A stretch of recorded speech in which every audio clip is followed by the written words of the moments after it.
जय हिंद मित्रांनो, खाकीवेड police YouTube चॅनलवर आपले सहर्ष स्वागत आहे. आज आपण अभयारण्य यावर विशेष 25 प्रश्न बघणार आहोत आमच्या खाकीवेड पोलीस भरती यूट्यूब चॅनलवर. तर चला स्टार्ट करूया. प्रश्न क्रमांक 1, महाराष्ट्रातील पहिले पक्षी अभयारण्य कोणते व कोणत्या जिल्ह्यात आहे? तर याचं उत्तर बघू शकता. ऑप्शन क्रमांक 2, कर्नाळा, रायगड. स्पष्टीकरण बघू शकता मित्रांनो. रायगड जिल्ह्यातील कर्नाळा पक्षी अभयारण्य हे महाराष्ट्रातील पहिले पक्षी अभयारण्य आहे.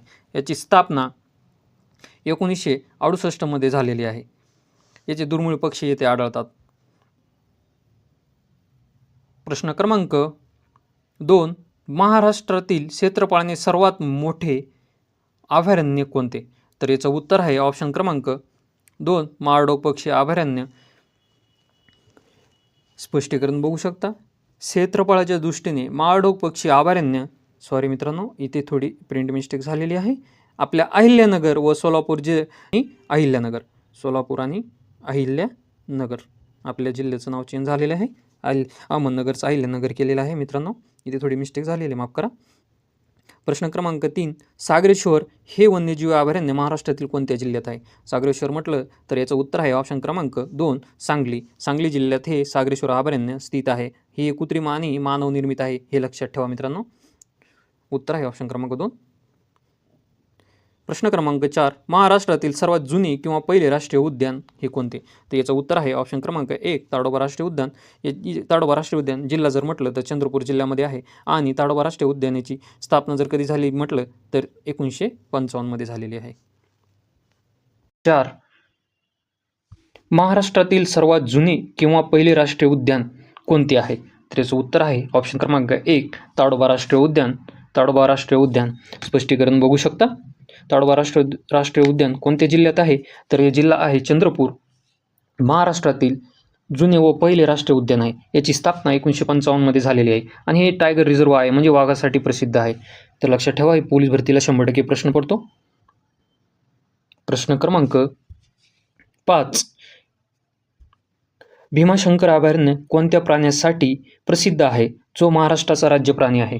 तर याचं उत्तर बघू शकता तुम्ही. ऑप्शन क्रमांक 3, याचं उत्तर आहे शेकरू, जे आपण बहादर मोठी खार म्हणतो. स्पष्टीकरण बघू शकता मित्रांनो. पुणे आणि ठाणे जिल्ह्याच्या सीमेवर असलेले भीमाशंकर अभयारण्य शेकरू मोठ्या खारीसाठी प्रसिद्ध आहे. शेकरू हा महाराष्ट्राचा राज्य प्राणी आहे. प्रश्न क्रमांक 6, टिपेश्वर वन्यजीव अभयारण्य महाराष्ट्रातील कोणत्या जिल्ह्यात आहे, जे सध्या वाघांच्या वावरामुळे चर्चेत आहे? याचं उत्तर आहे ऑप्शन क्रमांक ब, यवतमाळ जिल्हा. यवतमाळ जिल्ह्यामध्ये टिपेश्वर अभयारण्य आहे. स्पष्टीकरण बघू शकता तुम्ही. यवतमाळ जिल्हा असून ते पांढरकवडा वन विभागाच्या कार्यक्षेत्रात येते. हे अभयारण्य वाघांच्या वाढत्या लोकसंख्येसाठी ओळखले जाते. प्रश्न क्रमांक 7 बघू शकता. महाराष्ट्राचे भरतपूर म्हणून कोणत्या अभयारण्याला ओळखले जाते? तर याचं उत्तर बघू शकता तुम्ही. ऑप्शन क्रमांक 1, नांदूर-मधवेश्वर. नांदूर-मधवेश्वर हे अभयारण्य कोणत्या जिल्ह्यात आहे? तर हे जिल्हा आहे नाशिक. आणि महाराष्ट्राचे भरतपूर असे म्हणतात. महाराष्ट्रातील पहिले रामसर स्थळ म्हणून सुद्धा ओळखले जातात. हे लक्षात ठेवा मित्रांनो.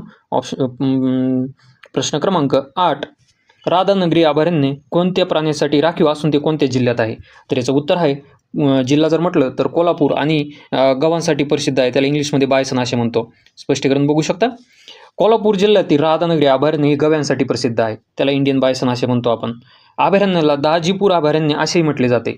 हे राजर्षी शाहू महाराजांच्या काळात घोषित केले गेले होते. प्रश्न क्रमांक 9, तांबड्या रंगाचे किंवा कुकरी अस्वलांसाठी प्रसिद्ध असलेले रहेकुरी अभयारण्य कोणत्या जिल्ह्यात आहे? रहेकुरी अभयारण्य बघू शकता. याचं उत्तर आहे ऑप्शन क्रमांक 2, हे प्रिंट मिस्टेक झालेली आहे. इथं अहमदनगर नाही, इथं अहिल्यानगर आहे. अहिल्यानगर आहे मित्रांनो, सॉरी, अहिल्यानगर आहे. अहिल्यानगर जिल्ह्यातील कर्जत तालुक्यात रहेकुरी काळवीट अभयारण्य आहे. काळविटांसाठी काळवीट आणि अस्वलांसाठी प्रसिद्ध आहे. प्रश्न क्रमांक 10, महाराष्ट्रातील खालीलपैकी कोणते अभयारण्य राकट किंवा मळकट अस्वलांसाठी प्रसिद्ध आहे? याचं उत्तर आहे ऑप्शन क्रमांक 1, काटेपूर्णा. काटेपूर्णा म्हणजेच अकोले जिल्ह्यामध्ये येतं. आणि स्पष्टीकरण बघू शकता. अकोला आणि वाशिम जिल्ह्याच्या सीमेवर असणारे काटेपूर्णा अभयारण्य प्रामुख्याने अस्वले व चौसिंगी आणि काळवीट यांच्यासाठी प्रसिद्ध आहे. प्रश्न क्रमांक 11, मूळचे ढाकणा कोकलाज म्हणून ओळखले जाणारे मेळघाट अभयारण्य कोणत्या जिल्ह्यात स्थित आहे? तर याचं उत्तर बघू शकता. ऑप्शन क्रमांक 2 अमरावतीमध्ये आहे ढाकला कोकलाज. त्याला स्पष्टीकरण बघू शकता. मेळघाट व्याघ्र प्रकल्प अमरावती जिल्ह्यातील उत्तरेकडील सातपुडा पर्वतरांगेमध्ये स्थित आहे आणि भारतातील पहिल्या 9 व्याघ्र प्रकल्पापैकी 1993 मध्ये हे एक व्याघ्र प्रकल्प अस्तित्वात आले. प्रश्न क्रमांक 12 मयुरे सुरसुपे हे वन्यजीव अभयारण्य कोणत्या प्राण्यासाठी किंवा पक्ष्यासाठी प्रसिद्ध आहे? तर याचं उत्तर आहे ऑप्शन क्रमांक 2 मोरांसाठी प्रसिद्ध आहे. स्पष्टीकरण बघू शकता. पुणे जिल्ह्यातील बारामती तालुका कधी कधी विचारतात पोलीस भरतीला. बारामती तालुक्यात असणारे मयूर सुरसुपे अभयारण्य हे मोरांसाठी आणि चिंकारा म्हणजेच हरणांसाठी प्रसिद्ध असलेले सर्वात लहान अभयारण्य आहे. सर्वात लहान, लक्षात ठेवा मित्रांनो. प्रश्न क्रमांक 13 मुंबईकरांचे फुफ्फुस मानले जाणारे संजय गांधी राष्ट्रीय उद्यान हे कुठे आहे? तर याचं उत्तर आहे ऑप्शन क्रमांक 1 बोरिवली मुंबईमध्ये आहे. स्पष्टीकरण बघू शकता. मुंबई म्हणजेच मुंबई उपनगर असणारे संजय गांधी राष्ट्रीय उद्यान बोरिवली हे जगातील मोजक्या राष्ट्रीय उद्यानापैकी एक आहे. महानगराच्या हद्दीत येते. येथे प्रसिद्ध कान्हेरी म्हणजेच कन्हेरी लेण्या आहे. हे लक्षात ठेवा. कन्हेरी लेण्या बरेच वेळा पोलीस भरतीला विचारलेला प्रश्न आहे. प्रश्न क्रमांक 14 नागझिरा वन्यजीव अभयारण्य महाराष्ट्रातील कोणत्या जिल्ह्यात आहे? तर जिल्हा बघू शकता. ऑप्शन क्रमांक, याचं उत्तर आहे ऑप्शन क्रमांक 2 गोंदिया. स्पष्टीकरण नागझिरा वन्यजीव अभयारण्य गोंदिया जिल्ह्यात आहे आणि काही भाग भंडारा जिल्ह्यामध्ये पण येतो. अतिशय निसर्गरम्य असून सध्या नवेगाव नागझिरा व्याघ्र प्रकल्प एक भाग आहे, त्याचाच भाग आहे तो. प्रश्न क्रमांक 15 फणसाड वन्यजीव अभयारण्य महाराष्ट्रातील कोणत्या कोकणातील जिल्ह्यात आहे? महाराष्ट्रातील कोणत्या कोकणातील जिल्ह्यात आहे असं जर म्हटलं तर याचं उत्तर आहे ऑप्शन क्रमांक 1 रायगडमध्ये आहे फणसाड. तर स्पष्टीकरण बघू शकता. फणसाड अभयारण्य रायगड जिल्ह्यातील मुरुड आणि रोहा तालुक्याच्या दरम्यान आहे. पश्चिम घाटाजवळ कोकण किनारपट्टीच्या सदाहरित जंगलाचे प्रतिनिधित्व करते. प्रश्न क्रमांक 16 बघू शकता तुम्ही. महाराष्ट्रातील कोणत्या राष्ट्रीय उद्यानाला पेंच राष्ट्रीय उद्यान म्हणूनही ओळखले जाते? तर याचं उत्तर आहे ऑप्शन क्रमांक 2 जवाहरलाल नेहरू राष्ट्रीय उद्यान. तर स्पष्टीकरण बघू शकता कोणत्या जिल्ह्यात आहे. तर नागपूर जिल्ह्यातील पेंच राष्ट्रीय उद्यानालाच पंडित जवाहरलाल नेहरू राष्ट्रीय उद्यान असे अधिकृत नाव देण्यात आले आहे. हे मोगलीच्या कल्पनेचे कथेचे मूळ स्थान मानले गेले आहे. प्रश्न क्रमांक 17 यावल वन्यजीव अभयारण्य महाराष्ट्रातील कोणत्या जिल्ह्यात आहे? तर याचं उत्तर आहे ऑप्शन क्रमांक 3 जळगाव. यावल अभयारण्य जळगाव जिल्ह्यातील सातपुडा पर्वतरांगेमध्ये वसलेले आहे मित्रांनो. तर येथे आनेर नदी वाहते आणि दाट जंगलासाठी प्रसिद्ध आहे. आनेर नदी पण येथेच वाहते. प्रश्न क्रमांक 18 तांबड्या कोल्ह्यांसाठी आणि जलपक्ष्यांसाठी प्रसिद्ध असलेले जायकवाडी पक्षी अभयारण्य कुठे आहे? तर याचं उत्तर आहे छत्रपती संभाजीनगर. स्पष्टीकरण बघू शकता. गोदावरी नदीवरील नाथसागर म्हणजे जायकवाडी धरण, त्याला नाथसागर असं नाव दिलेलं आहे. तर परिसरात छत्रपती संभाजीनगर म्हणजे आता नाव चेंज झालेलं आहे मित्रांनो. हे पक्षी अभयारण्य पसरलेले आहेत. हिवाळ्यात परदेशी पक्षी स्थलांतरित येतात. येथेच त्याला आपण फ्लेमिंगो पक्षी असे म्हणतो मित्रांनो. प्रश्न क्रमांक 19 विदर्भातील अमरावती जिल्ह्यातील वान वन्यजीव अभयारण्य कोणत्या मोठ्या प्रकल्पाचा भाग आहे? तर याचं उत्तर आहे ऑप्शन क्रमांक बघू शकता तुम्ही 2 मेळघाट व्याघ्र प्रकल्प. स्पष्टीकरण पण बघू शकता. वान अभयारण्य मेळघाट प्रकल्पाच्या विस्तारित भागात येते आणि अमरावती जिल्ह्यामध्ये मेळघाटाच्या सातपुडा रांगेत येते. हे लक्षात ठेवा, सातपुडा रांगेत येते. प्रश्न क्रमांक 20 भारतातील व महाराष्ट्रातील सर्वात लहान व्याघ्र प्रकल्प कोणता आहे? तर याचं उत्तर आहे ऑप्शन क्रमांक 1 बोर व्याघ्र प्रकल्प. जिल्हा जर म्हटला बोर वर्ध्यामध्ये येतो, स्थित आहे बोर व्याघ्र प्रकल्प. भारताचे व महाराष्ट्राचे सर्वात लहान व्याघ्र प्रकल्प म्हणून ओळखले जाते. भारताचे व महाराष्ट्राचे सर्वात लहान, लक्षात ठेवायचं मित्रांनो.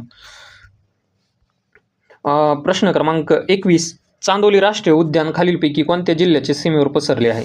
तर चांदोली हे 4 जिल्ह्याच्या सीमेवर पसरलेलं आहे मित्रांनो. एवढं लक्षात ठेवा. 4 म्हटल्यावर ऑप्शन क्रमांक 2 सांगली, सातारा, कोल्हापूर, रत्नागिरी ह्या 4 जिल्ह्याच्या सीमेवर वसलेला आहे, सीमा लागलेल्या आहेत.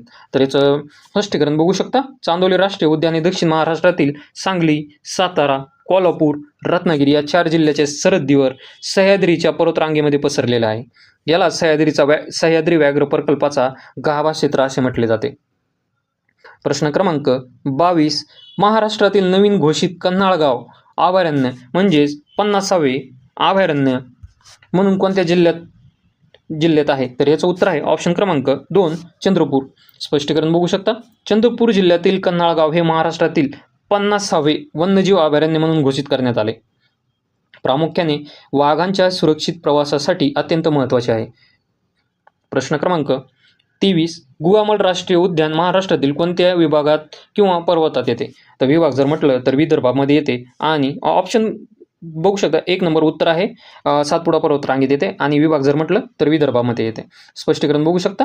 गुहामल राष्ट्रीय उद्यान अमरावती जिल्ह्यातील सातपुडा पर्वत रांगेच्या मेळघाट रांगेत मेळघाट रांगेत येते. हा चिखलदरा आणि धारणी तालुक्याच्या अंतर्गत येणारा अत्यंत सुरक्षित घनदाट जंगलाचा गाभा भाग आहे. लक्षात ठेवा मित्रांनो. प्रश्न क्रमांक 24 सोलापूर जिल्ह्यातील नान्नज हे ठिकाण कोणत्या विशिष्ट अभयारण्याचे मुख्य केंद्र मानले जाते? तर याचं उत्तर आहे ऑप्शन क्रमांक महाडोक पक्षी अभयारण्य. सोलापूर जिल्हा म्हटलं तर सोलापूर जिल्ह्यातील नान्नज हे महाडोक पक्षी अभयारण्यासाठी प्रमुख केंद्र आहे. येथे मुख्य संशोधन केंद्र पण आहे. महाडोक पक्षी जमिनीवर अंडी घालणारा अत्यंत लाजाळू पक्षी आहे.